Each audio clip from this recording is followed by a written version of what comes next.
নমস্কার বন্ধুরা, সবাইকে সুস্বাগতম আমার চ্যানেলে অর্থাৎ দ্য এক্সট্রা ইন্ডিয়ানি। আমি এখন রয়েছি মধ্য ভারতের একটি অঞ্চলে। আপনাদেরকে কথা দিয়েছি যে এখানকার রীতিনীতি, এখানকার আদিবাসীদের থাকা খাওয়া, এখানকার সমস্ত সাজসজ্জা মানে কেমনভাবে এরা এখানে আছে সমস্তটাই তোমাদেরকে দেখাবো। তাই আজকে তোমাদেরকে দেখাতে নিয়ে এসেছি একদমই মধ্য ভারতের একটি এমনই একটা জায়গা যেটা আমরা আমাদের ভাষায় আড্ডাখানা বলি, চায়ের আড্ডা বলি, বা বিভিন্ন ধরনের হয় না বিভিন্ন পাড়ার মোড়ে, সেই রকমই একটি জায়গা তোমাদেরকে এখন দেখাবো।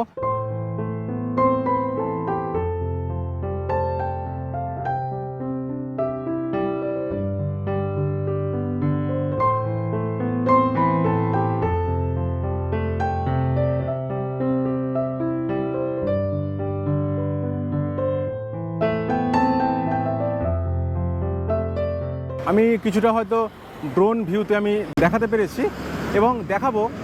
এইটা স্টেট হাইওয়ে 25 আর এটা লিঙ্ক রোড। অনেক ভেতরে ছোটো ছোটো গ্রাম রয়েছে আদিবাসী।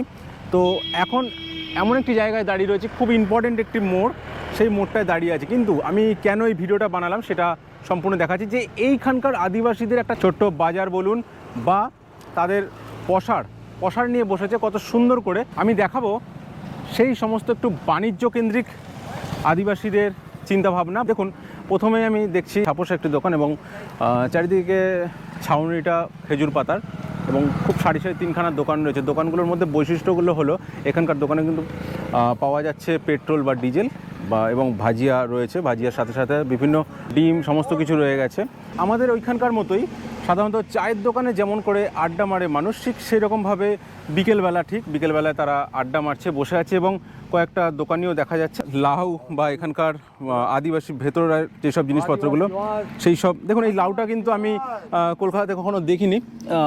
দেখুন, খুব সুন্দর একটি দেখতে এবং একটি ছোট গুমটি দোকান দেখতে। দোকানগুলো খুব সুন্দর, কিন্তু এখানে ঠান্ডার মধ্যে বসে খাওয়া দাওয়া করা যায় এবং খুবই স্বল্প দামে এখানকার ভাজিয়াগুলো পাওয়া যাচ্ছে, একদমই খুবই স্বল্প দাম। প্রত্যেকটি জায়গার রীতিনীতি বিভিন্ন আলাদা রকম।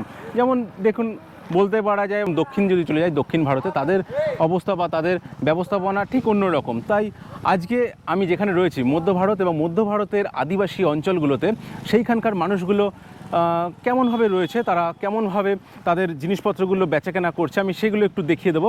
আমি প্রথমে দেখিয়ে দেবো এনাকে। দেখুন, এখানকার স্থানীয় আদিবাসী।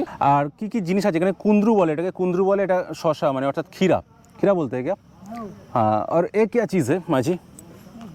हाँ, एक तो खरीद के क्या बास करेली है क्या? এবং আরও একটি জায়গায় পরিচয় করে দিই। এই দেখুন, এটাও বাঁশ কারেলি, যেটা বাঁশ গাছের গোড়া থেকে ভালো করে চেঁচে সেইগুলোকে শুকিয়ে রোদ্দুরে শোকাতে এরকম ছোট্ট হয়ে যায়। এখানে অনেকটা কিন্তু আছে। কিতনা কারকে মাঝি? 50 এক ভাগা 50। দেখুন, এটা 50 টাকা বলছে, যদিও এটা অনেকটাই হয়ে যাবে এটা রান্না করার পর। আর এগুলোকে বলা হয় কুন্দ্রু। আর এই হচ্ছে এখানকার স্থানীয় একটি বাজার মণ্ডলী, ছোট্ট বাজার। স্বনির্ভরতার কথা যদি আমি ভাবি, তাহলে এখানকার নারী পুরুষ উভয়ই কিন্তু সমানভাবে পারদর্শী এবং কর্মদক্ষ। প্রাকৃতিক সম্পদে পরিপূর্ণ, অর্থাৎ গাছপালা, চারিদিকে রাস্তা এবং খুব সুন্দর লাল মাটির মধ্যে এত সুন্দর একটি জায়গা না মানে একটি ভিডিও বানিয়ে থাকতে পারলাম না। সেই জন্য একটি সুন্দর ভিডিওর উপস্থাপনা করার চেষ্টা করেছি। আমি চেষ্টা করেছি এখানকার স্থানীয় মানুষের সাথে একটু মেলবন্ধন তৈরি করার জন্য।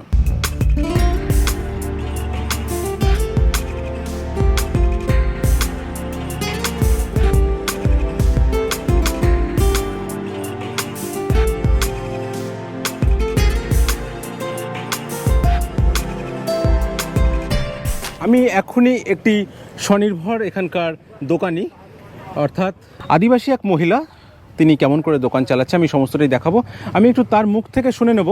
আচ্ছা, यहाँ पे दुकान करने में आपका कोई प्रॉब्लम नहीं हो रहा है ना?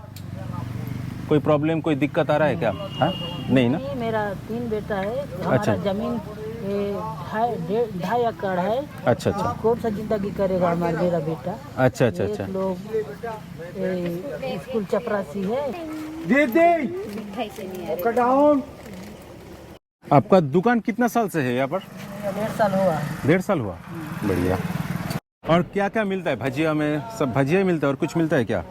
नहीं, चाय पाई मिलता है? चाय चाय मिलता है, भुजिया मिलता है। अच्छा। और साग सब्जी भी लगाता हूँ, साग सब्जी। उनको अच्छा। भी बेचता हूँ। আচ্ছা আচ্ছা।